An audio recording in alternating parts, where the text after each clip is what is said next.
Good morning, guys. Uh, we do have Rafael and Tamer from Navitas with us today. Rafael and Tamer, feel free to turn on your camera and join back. By the way, you guys are mute, so you have to unmute yourself, please. So that's Rafael, we have it. And I have to just say big thank you to both of them just because they woke up at 4:30 to present both ICM and U of M for University of Manitoba pathway program through Navitas. So really appreciated both of you guys for waking up that early for us, I sometimes feel bad. I'm like, I'm waking up 6 o'clock. I feel like sometimes that's too soon. You guys woke up 4 o'clock for us. Really appreciate it, guys. So the Q&A will be the last 15 minutes of the presentation. Use the function question in the control panel if you already don't know to write your question, and we will take those questions. And obviously, if you have a certain question for each of the school, kind of indicate which schools you're addressing, because Navitas represent 2 brands in Canada. So it is extremely important to kind of identify which one. If it's general, happy to take those questions. And recording will be shared with you guys later on, so sit back and be relaxed and take the write down your questions, and then focus on hopefully taking something new and learning something new. And the last thing, by the way, because always I forgot, I've been asked to remind you guys, tomorrow we have another schools, Canada University as our top work of the workshop. And next week we have one of the UK partner, which is exciting because I don't know what I'm gonna talk about. My knowledge about UK is very low, so I have to do some studying and learning this week, Anyhow, so I'll go back to Rafael and Tamer. Thank you so much, guys, for taking the time and obviously putting your precious sleeves and giving that time to us. The floor is yours. Really appreciate it. And I'm excited to hear and learn more things about Navitas.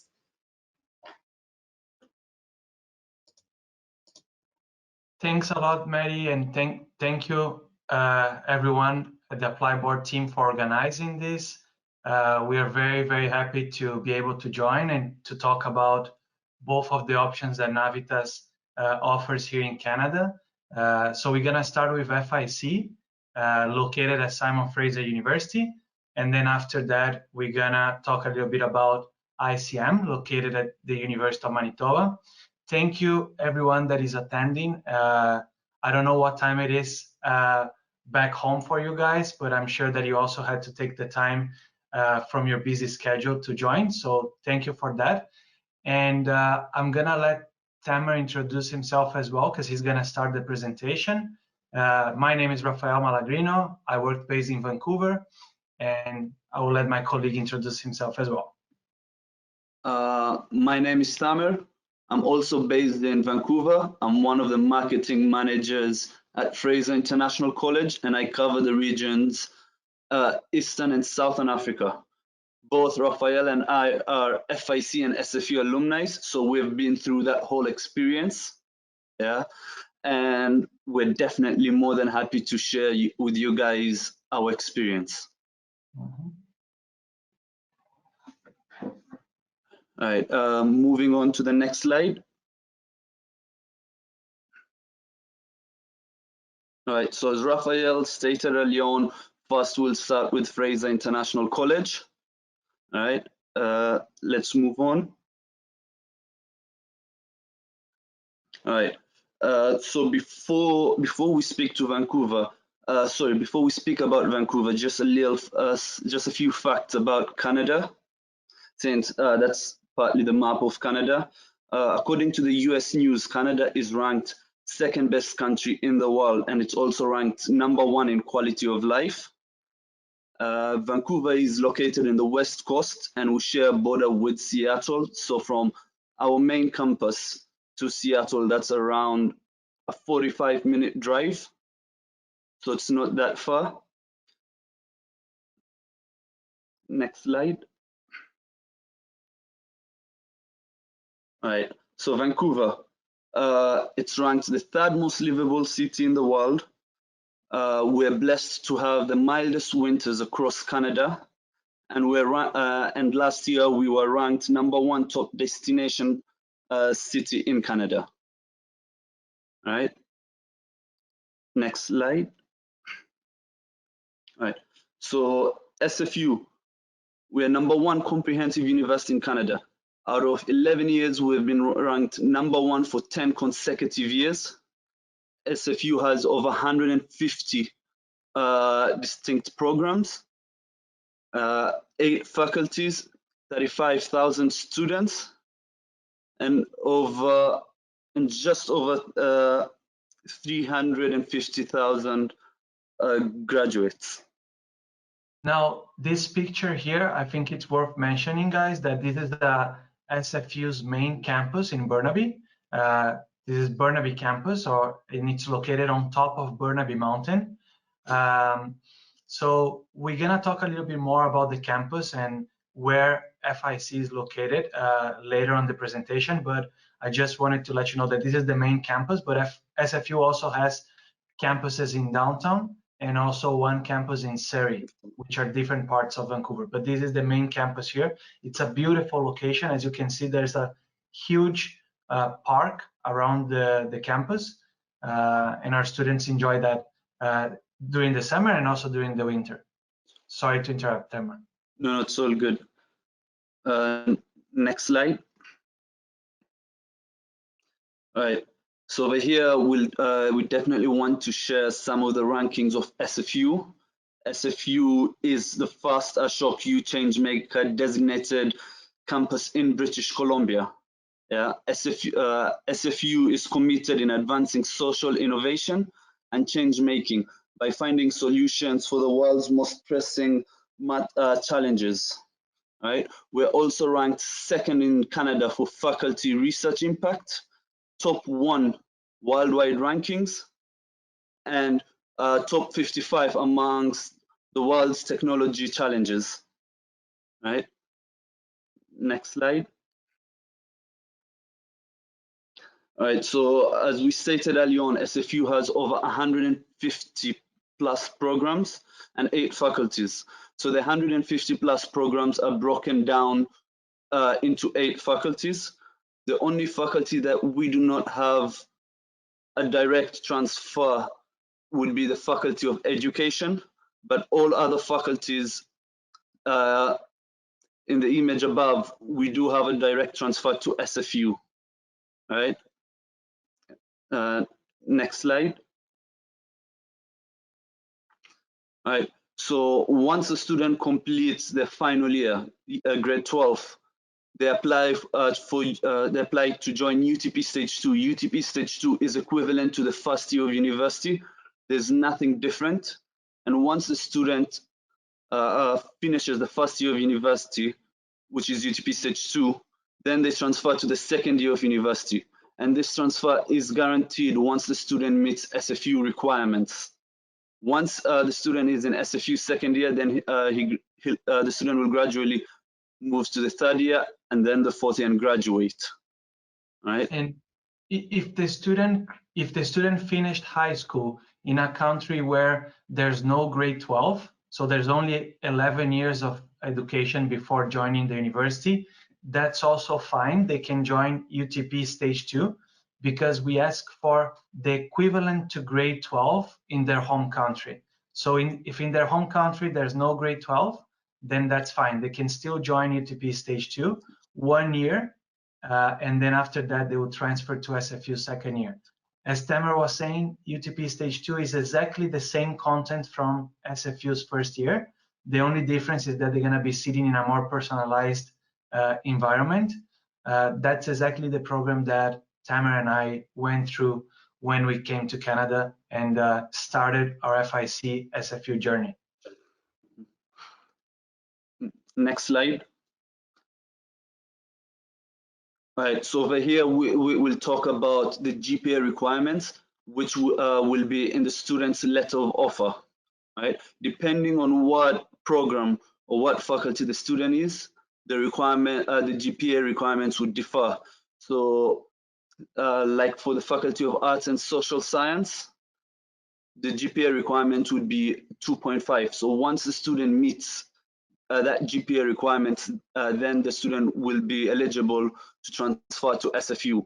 Of course, apart from that, the student would have to take all the required courses related to the program he's studying to be able to transfer to SFU. And this is a guaranteed transfer.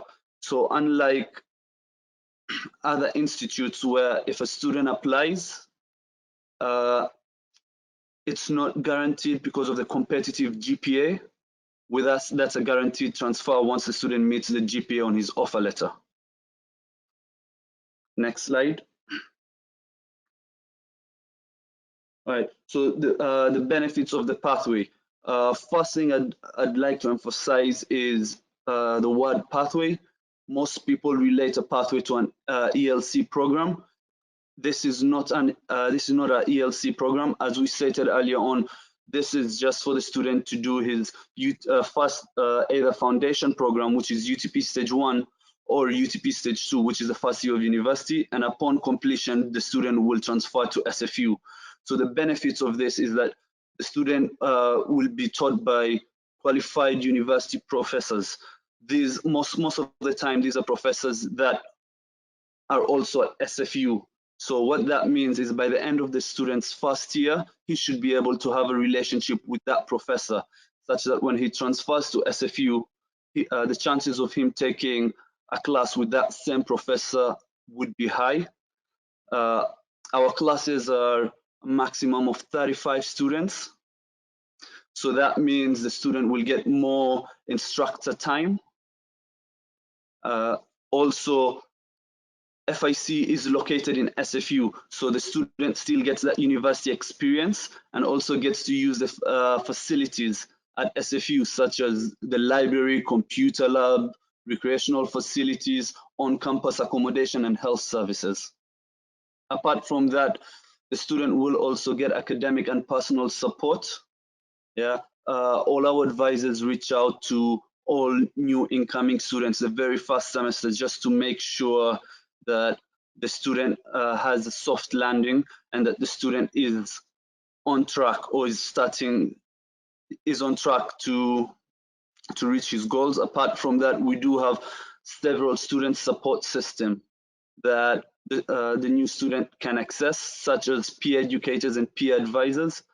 Yeah, so peer educator would be a student that has done well in a specific course. FIC would he would volunteer and FIC would train him. So what that means is if a student has an issue in math, he would go see a peer educator for math, and the peer educators are available 3 times a week to all students. A peer advisor is a student that also has volunteered to become a peer advisor. The student gets trained and is available to all students throughout the week. The whole point of this is whatever that new student is about to go through, that peer advisor has already gone through it. So what better person to advise him than a fellow student, right? And as we stated early on, when a student applies, he gets a combined, when a student applies to FIC, he gets a combined letter of offer from both FIC and second year of SFU. Once the student meets the requirements in the offer letter, then he gets the guaranteed transfer to SFU. Yeah, and that would be, the requirements would be the GPA and taking all the required courses. So the letter of offer, guys, just to clarify, the letter of offer mentions both academic programs. The first academic program is 1 year long at FIC, and the second academic program, we already mentioned that academic program, the second one, is 3 years long in SFU classrooms. And also, I think it is a good moment to mention that we don't have anything to offer as far as 2-year diplomas or 1-year diplomas. Basically, the target market that we are looking for are students that are about to graduate from high school or recently graduated from high school and want to come to Canada to take their bachelor's degree, the whole 4 years, started an FIC and graduating at SFU. That's our target market. So it's a little bit different than some of the target markets that the Ontario Public College can cover, for example. We don't have that target market of mature students, for example, they are looking for a 2-year diploma or for a 3-year diploma, okay? All right. Moving on to the next slide. All right, so over here, we'll be talking about accommodation. So just to start with, I'd like to say once a student receives an offer letter from FIC, the offer letter has the student's FIC ID. Once the student receives that, the student is eligible to apply for accommodation straight away, right? So what our accommodation features, the towers would be single rooms, and in each floor there'll be a TV lounge. Yep. The accommodation is on campus, and it's a short walk to everything, your classes, libraries, sports center, all the shops on campus. Also, once a student, all new students, when they apply for accommodation, it does come with a meal plan.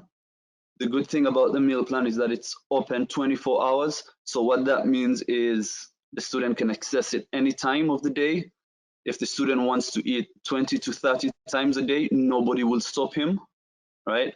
And the good thing about the meal plan is that it accommodates most all the dietaries. So if someone we've got the veggie option, we've got halal option, and we've got everything else. All right. Next slide. All right. Building your experience. So SFU is known for its co-op. It covers, SFU has co-op for all 150 plus programs. So no matter what the student studies, the student can apply for co-op. Once the student transfers to Simon Fraser University, then the student can start looking at doing co-op. Right? The co-op coordinators will help the students build their resumes, apply for co-op, and will prepare the students for interviews. Right? As listed below as just some of the companies that SFU works with. I've had a friend that's from Venezuela that did his internship at Coca-Cola. My friend is doing his internship right now at BlackBerry. Honestly speaking, BlackBerry to me all this time was just a phone company, but I did not know till I spoke to the student to find out about his experience as a co-op student. That's when I found out that BlackBerry is not or wasn't just a company that produces phones. BlackBerry is a company that produces systems for all the cars, such as Mercedes, Kia, BMW. Apart from that, it also produces cyber technology for all the banks, be it Scotiabank, HSBC. Yeah, so that was something new I learned. Apart from that, we do have students that have gotten co-op at even Tesla, right? Yeah, I also had friends that worked for Ernst Young, KPMG. It's honestly one of the best co-op programs in North America. The university has a lot of experience, more than 40 years offering co-op, and we work with a lot of companies, more than 2,000 companies in Canada and in other countries as well. So we have cases of students that do their co-op abroad and then come back to keep going with their bachelor's degree. Next slide. All right. So here we'll talk about the postgraduate work permit. Once a student graduates from SFU, the student is eligible for applying for a 3-year postgraduate work permit. So what this means is once after 1 year of working at a graduate level job, the student can apply for permanent residency. So we are one of the countries that want our students to remain behind, unlike countries such as the UK that took away the postgraduate work permit. Yeah, I know now they brought it back, but then it's easy to bring that back when there are no jobs to offer. And if they took that away from students, what stops them from taking that away again? Yeah. So we really want our students to, Canada really wants our students to stay back. I love how Tamer is slowly sent his point across. You know, if they took it once, what is it that they don't take it again? You know, love that. You know, I'm just sitting here. I'm like, I have to interrupt you guys and say, great, a smooth transaction. You know, no one knows what you're talking about. Thank you. But then, honestly speaking, yeah, the way Canada looks at it is, what better person to give their permanent residency to someone that already knows the culture, has lived in Canada, yeah, and has taken part in advancing the economy. And of course, it's not something that we can guarantee that they will get the PR event eventually. However, there's a clear path towards applying for permanent residence, and we know that the country is looking for young and skilled people to stay and to start their professional career here. So there's a clear path towards staying, and I think Tamer and I are clear examples of that. And we also have a lot of friends that ended up doing the same. And Canada is one of the few countries that offers a clear path for those that are planning to stay and start their professional career here, which makes it also a very safe investment for parents, because you investment 4 years of tuition in a foreign currency, but you know that your kids are gonna at least be able to stay for another 3 years postgraduate work program, and they will be able to recover that investment working in Canada. And of course, we didn't mention, but I think by now all of you guys know that in Canada, students are also able to work 20 hours per week part-time during their studies. And when they have vacation, they can work 40 hours per week, okay? Next slide. All right, perfect. So for English requirements, yeah, we've got, depending on the country that the student is from, some countries the student does not need to sit for IELTS or TOEFL, but then most of the countries students do. So we've got 3 different English criteria. We've got the Cornerstone, Integrated, and Direct. So Cornerstone is for students that the English skills are not that strong. Integrated is intermediate, and then we've got Direct. So Direct is students with good English skills, right? So if you're from a country that requires you to sit for IELTS, then depending on your IELTS score, depending on your IELTS score, you'll fall in a specific criteria. So for students with 5.5 in IELTS with no band less than 4.5, they'll fall under Cornerstone. For students with a 5.5 overall with a minimum 5.5 in reading and writing and 5.0 in speaking and listening, that fall under Integrated. And for Direct, students with an overall of 6.0 with minimum 6.0 in reading and writing and a 5.5 in speaking and listening, that fall under Direct, right? So depending on what English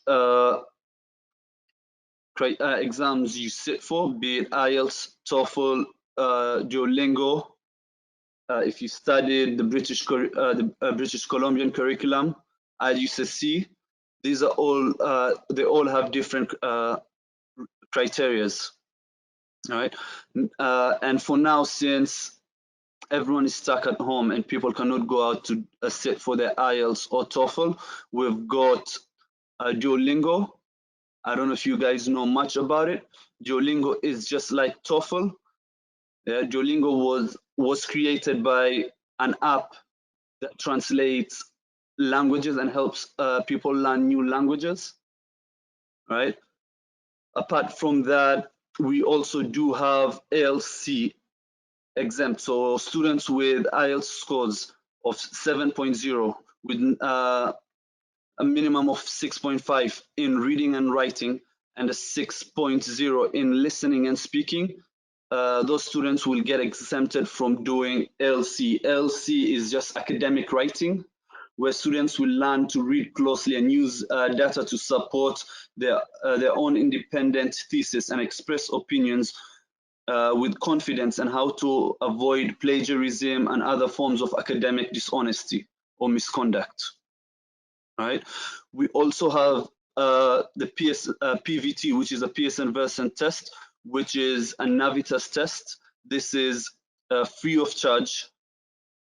Yeah, students can access this by reaching out to us, and agents can access this by reaching out to us, and we'd set a time with the student, and we would personally invigilate the exam through a video chat. All right. Yeah, so we would invigilate the exam through a video chat. We're doing this right now just because students are stuck at home and cannot go out because of the COVID-19 virus. Otherwise, in normal circumstances, students would have to go to our offices, if there's an in-country office, to sit for the PVT exam. So for the Duolingo exam, there's a charge of $50 US, while as I stated earlier on, the PVT exam is free. Moving on.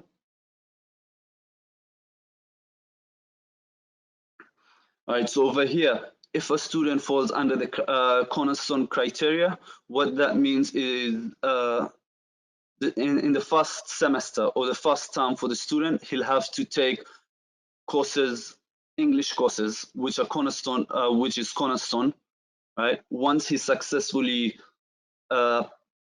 passes the courses, that's when in his second semester he'll start taking courses, be it related to UTP Stage 2 or UTP Stage 1. For integrated, the student will be able to start his courses in the very first semester, but the student will also have to take a course which would fall under integrated learning. And once the student passes the course, that's when he'll be capable of going on to the second semester and continuing with his classes. All right. For Cornerstone, for students that fall under Cornerstone, they'll have to pay the tuition fees, which is $27,777 plus an extra $8,385. The $8,385 is just for Cornerstone. While for students that fall under the integrated criteria, they'd still have to pay the tuition fees, which is $27,777 plus an extra $5,916 for integrated courses. Next. All right.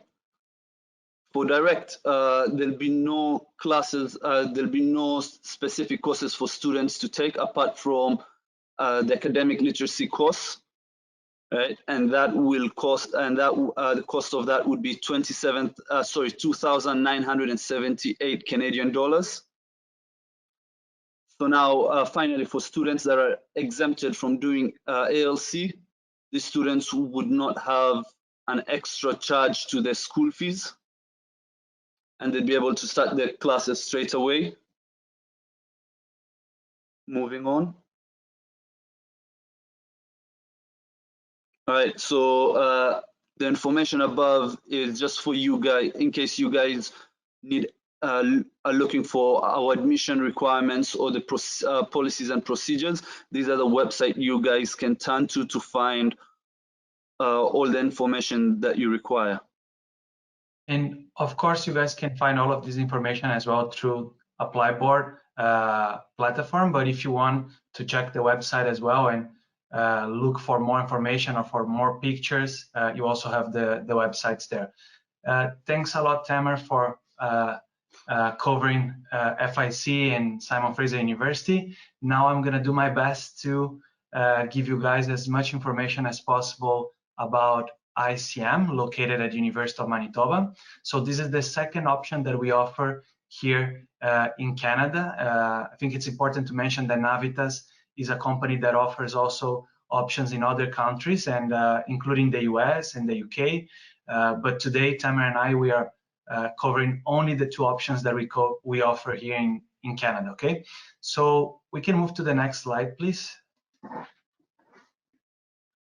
So first of all, let me tell you guys where the University of Manitoba is located. I mean, many of you might already know that the university is located in Winnipeg, the capital city of Manitoba, the province of Manitoba. You can see a picture of the Museum of Human Rights here, which is one of the main tourist attractions. It's a beautiful building, and it's a very nice museum as well. Winnipeg is located, I would say, kind of in between Vancouver and Toronto, a little bit closer to Toronto than to Vancouver. And since it's the capital city of Manitoba, it's also a very important city for Canada, economically speaking. We can move to the next slide, please.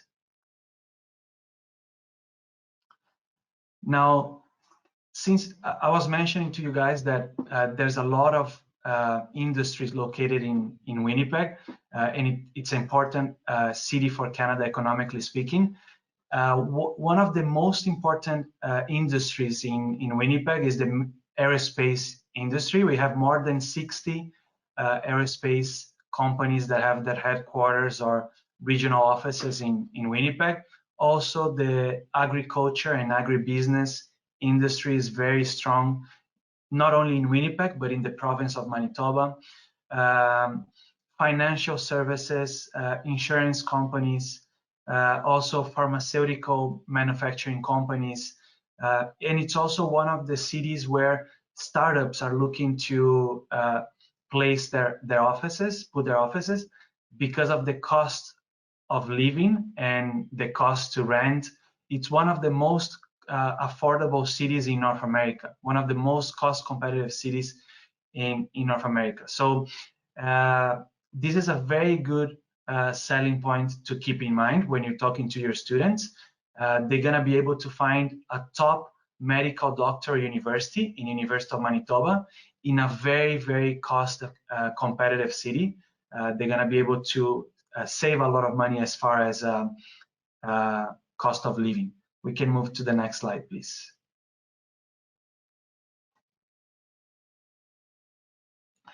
And here you can see some pictures of the city. Winnipeg is known as the city of festivals.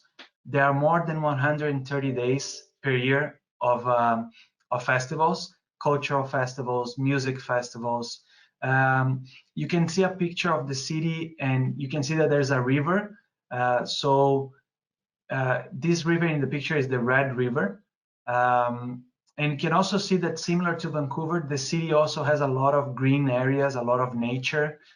This is also one of the it's actually a trademark of Canada. I think there's a few cities that might not have a lot of nature and green areas, but most of the cities offer a very, very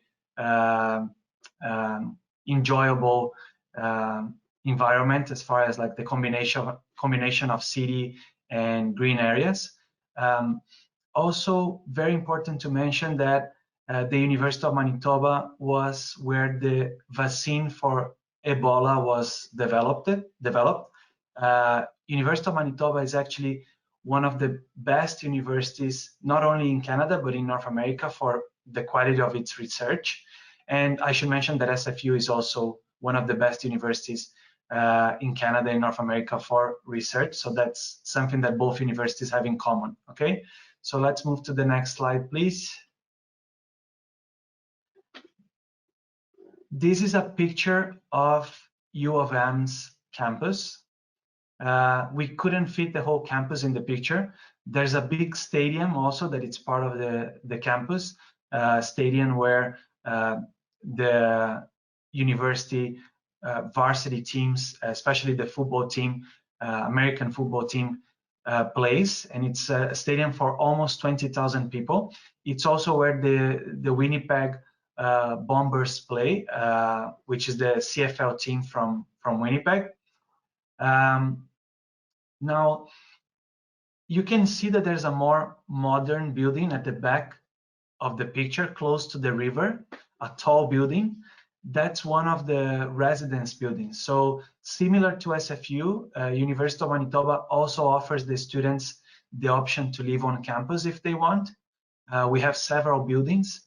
The big building that you see at the back of the picture, close to the river, the modern building, that one is the only building that offers private bathroom as well. So it's private bedroom, they have their own room, and also they have a private bathroom. But of course, because it offers private bathroom, it's also the most expensive option as far as accommodation on campus goes.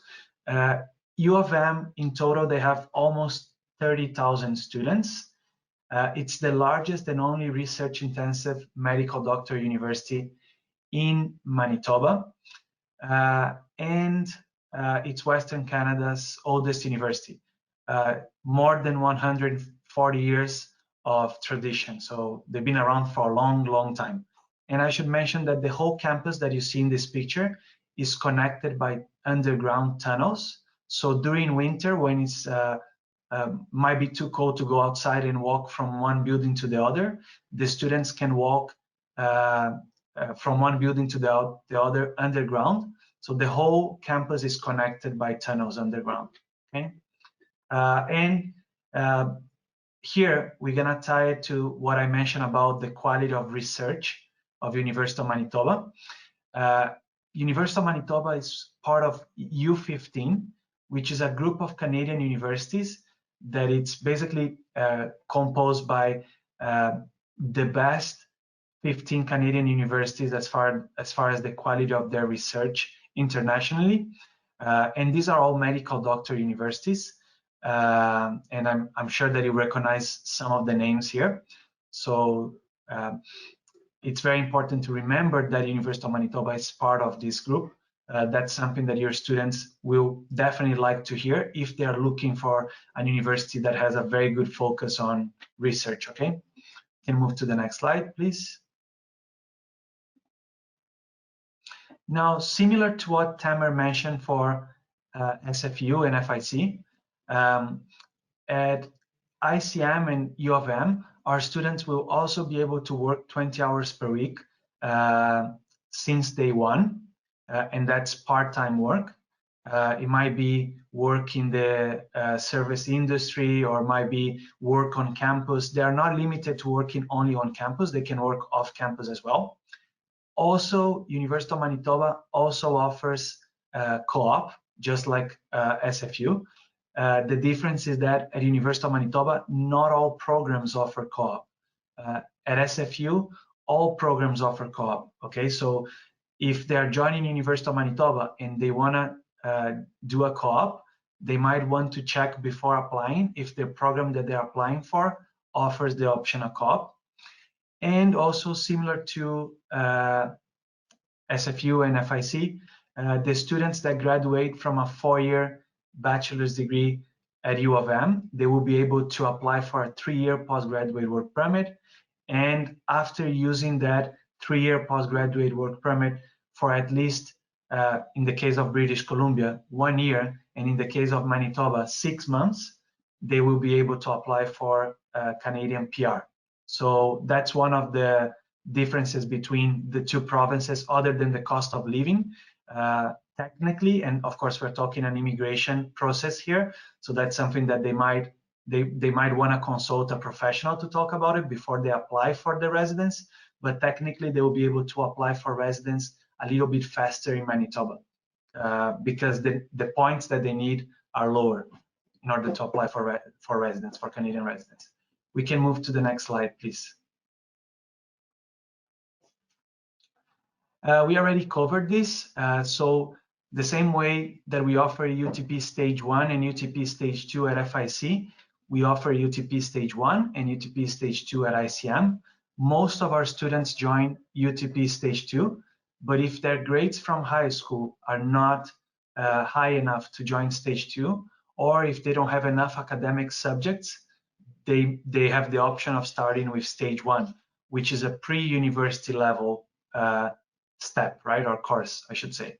And UTP stage 2 is the first year of their bachelor's degree in a more personalized environment. We can move to the next one, please. And here we have some of the programs that we can offer at University of Manitoba inside the different faculties. So Faculty of Agriculture and Food Sciences is definitely one of the highlights. We have the option of agribusiness, agriculture, food science, nutritional sciences, soil science. Faculty of Arts, we have linguistics, global political economy, psychology. The programs that have the orange square next to it, it means that they offer co-op, okay? For those students that want to do a co-op, they are looking for programs that have an orange square next to their name. We don't have all the programs listed on this presentation. We have the main ones. If you want to see the complete list, you can go to the website. We can move to the next slide, please.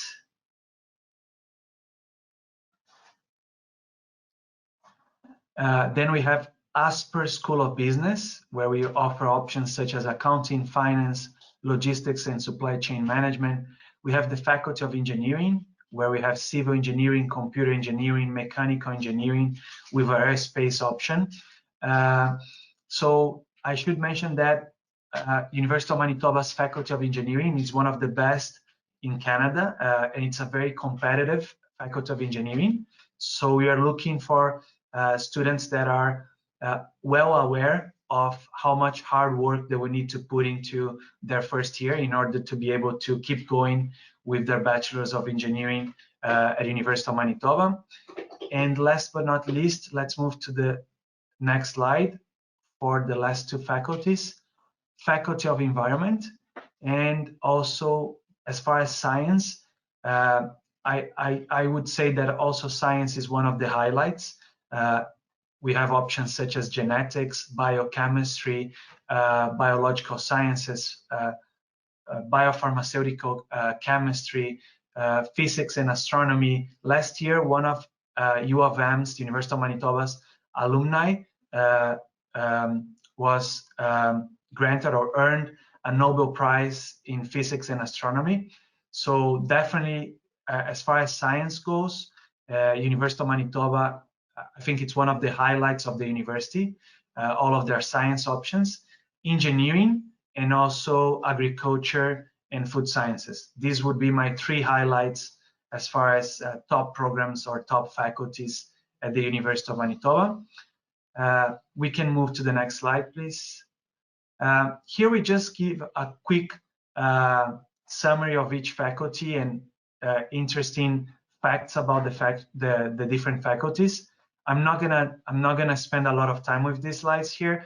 Also, you guys can go through the presentation as well afterwards, and we can always send you some of the selling points. We can go to the next one. Also, Faculty of Science. And here we have the top 10 reasons to attend ICM.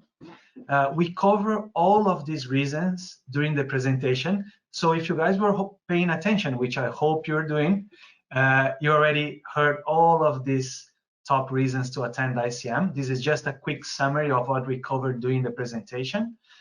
And of course, I hope we have other opportunities to go through these presentations and other trainings as well.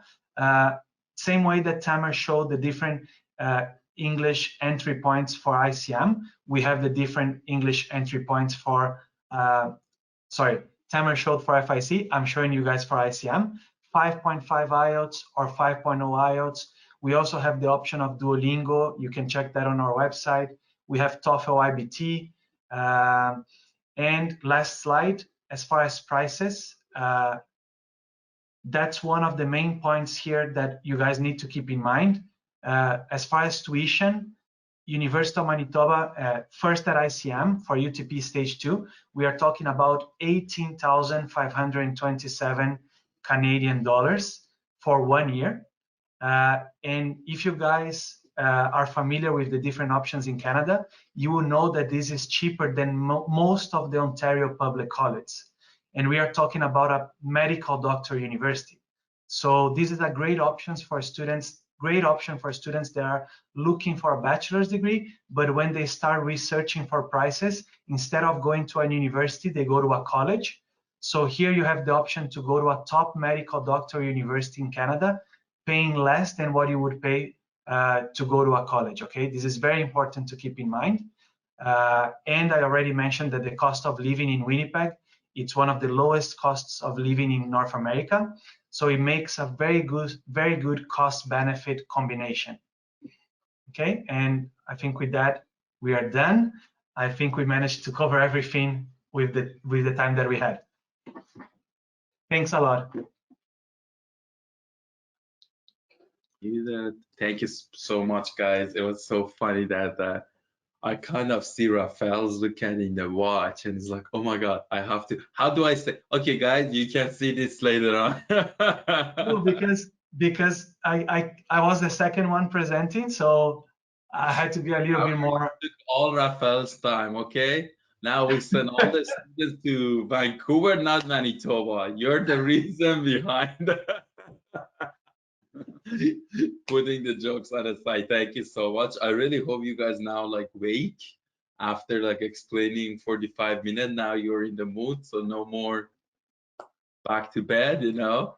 But so I'm gonna ask question. Also, guys, please start asking your question because what I see right now, we can take a lot more question than what I see. I'm going through this slide. Oh, this is a good question. It's like how much GPA 2.5 is equivalent in Indian's education system? Yes, that's a great question. So we have a dedicated admissions team, and they are the ones that will be doing the conversion and looking at the transcripts and making sure that the student will be able to join. But really, I mean, just keep in mind that in Canada, 2.5 GPA, it's really an average GPA. It's not a very high GPA. So it's not difficult at all to achieve a 2.5 GPA if you are a dedicated student and you understand from day one that you're joining a very demanding program and you're joining a top university, and you should be aware of how much you need to dedicate in order to keep moving forward with your bachelor's degree, right? But I don't want you to feel that it's going to be too challenging to join. And also, I don't think that a 2.5 GPA it's a high GPA. Tamer, you can correct me if I'm wrong. Did you feel that 2.5 was difficult to achieve? A 2.5 GPA is not difficult to achieve. We normally like telling our students it's a C+. We do not want to tell them what it is so that they can aim for that. It's always safer to put it a bit higher so that they can work towards that. But we like telling our students that it's a 2.5. But then, sorry, we like it's a C+. That's what we like telling them, although it isn't.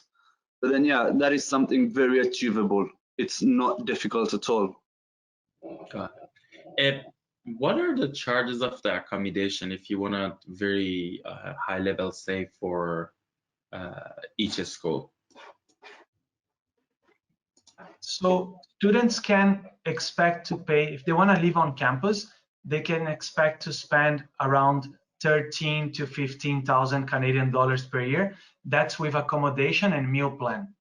And that's considering that they will be living 3 terms per year on campus. Now, the student will not need to commit for 3 terms up front. So they can commit for 1 term living on campus. And then if they want to extend another term, they can do that. And then if they want to extend another term, they can do that. So eventually, and that's what happened to me, for example, at SFU. Eventually, students will move out. They will rent an apartment. They will share with a friend. It's cheaper to live off campus, but I think it's also very good to have that chance of living on campus first and taking advantage of the support that the university can offer you. At University of Manitoba, they have one option that you share a bedroom, so it's not a private bedroom. you're sharing with another student. And of course, in that case, it would be a little bit cheaper. The rent cost would be a little bit cheaper. So for SFU, yeah, we're talking about $5,200 a semester. That's residence. And as Rafael said, we strongly suggest and recommend all our students for the very first year to live on campus. Yeah. Please put in mind that these are students that have never been to Canada, so it's the first time here. Most of them do not have relatives or friends. Yeah. So by them living on campus, that's the best way for them to network, make friends. Yeah. By them living out of campus, while they're still new in Canada, it kind of makes it a bit difficult for them to meet people. Got it. So yeah. So much. Do you guys accept PTE? Yeah, so PTE is it's also, if I'm not mistaken, it's another Pearson exam. So we mentioned during the presentation that we also can run the PVT, which is another Pearson exam. So the PTE we do not accept, but they can take the PVT. Now, out of all of the options that we offer now, I think other than the PVT, which is there's no cost and they can ask us to take. Of course, they would ask our admissions team through the ApplyBoard team. They would ask to take the PVT and we would invigilate the exam. But other than that, I think that the best option would be Duolingo English test, given the COVID-19 circumstances right now. And it's also one of the cheapest options, is 49 American dollars. So the PVT, and there's also the TOEFL IBT Special Home Edition test, which enables them to do it from home. It's the same price. Yeah. This is the next question is a really good question. It says, what happened if the students come and join the Navitas Pathway program for a year, let's say stage 2, and then they decide that I don't want to study there? What is the certificate they get? Does that impact? Does that count toward of their postgraduate work permit? Very high level. Obviously, we're not immigration consultant now. We can't really suggest something on the visa, but yeah. So when they join UTP Stage 2, they are taking university level courses and they're earning university level credits. So I'm just going to use an FIC as an example. If a student stays for 1 year at FIC and after 1 year he's not able to reach that GPA, which is not that high, but he was not able to reach that for different circumstances, the 30 credits that he studied during UTP Stage 2 can be transferred to other universities because we are a BC transfer guided institution. So we don't really promote that because we are not looking for students that want to come to FIC for 1 year and then go to other universities.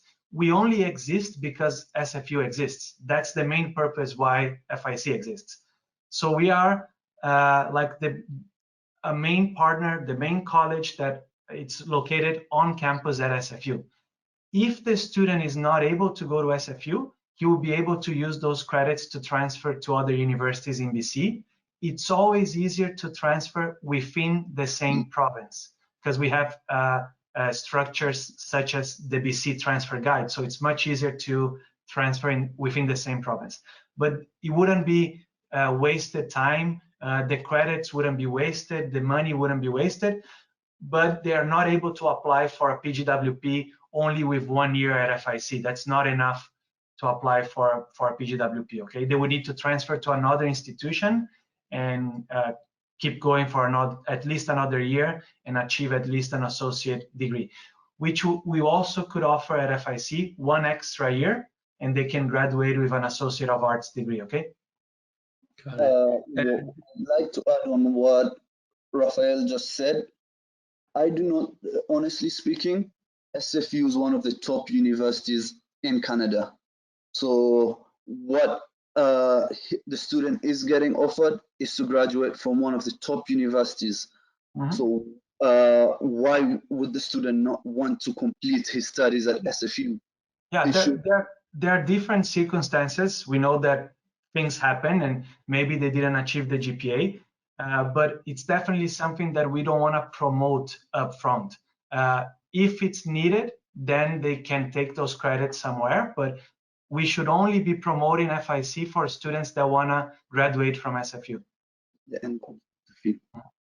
The next question, in your May student, did you guys went online? Is it what happened for the May students that couldn't start, both for new and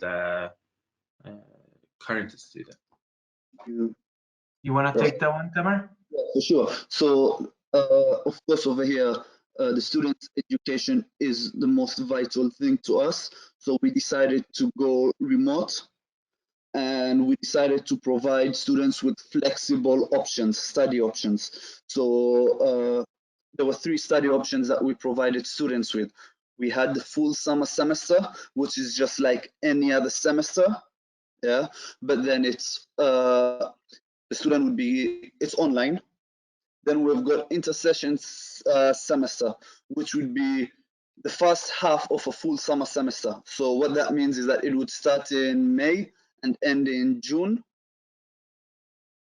And then we have got the summer semester, which would start in July and end in August. But then for the intersession and the summer semester, these are compressed. So what that means is that it's basically double the work of a full summer semester.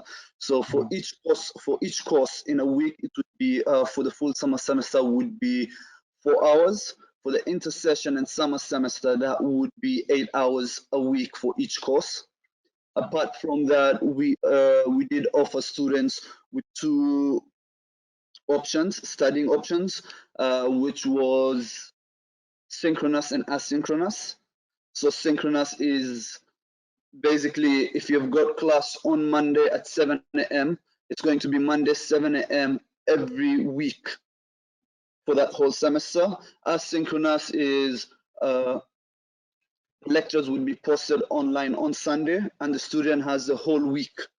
So the student would be learning at his own pace. So we are basically trying to offer students as much flexibility as possible. For May at FIC, located at SFU, we offered exactly what Tamer just described. But for students that were able to get their study permit before March 18th, we are also offering the option of in-person classes. So if they're able to come to Canada, we are helping them take care of their quarantine during the 14 days, and then they can go to in-person classes at FIC. Also, if it's a returning student, we are also offering the option of in-person classes. At ICM, located at University of Manitoba, for May, we are only offering online option, remote. For September, it's not defined 100% yet, but we are planning to offer hybrid. So students that can make it to Canada, they can take classes in person. The students that are not able to make it to Canada on time, they can take their fall semester online. Thank you so much, guys. We're the ending. I usually go a little bit over, but we have another presentation that we have to attend. So really appreciate it. I personally learned a lot, and a good friend of mine actually, and our ApplyBoard colleague did a study at ICM, and he always says a lot of good things. I've been in the campus of Manitoba, and unfortunately, I haven't been in the campus of Fraser, but Fraser, yeah, that's correct. Simon Fraser, yeah. So unfortunately, never been there yet, but despite I've been in Vancouver a couple of times, but I don't know why I did not go there. But anyhow, thank you so much, guys, for taking these. Our amazing audience, wherever you guys are, thank you so much for keeping coming. Next week, tomorrow we have Canada West. Next week we have South Wales University, which is UK, and Centennial College. I really hope that I have to get more information on South Wales, because I think I'm gonna learn a lot in those UK schools. I really appreciated everyone for taking the time this morning, this afternoon, wherever you guys are. And I hope that you guys stay safe and enjoy the rest of the night, evening, or day. Thank you. Thank you, guys. Thank you. Take care, guys. Bye.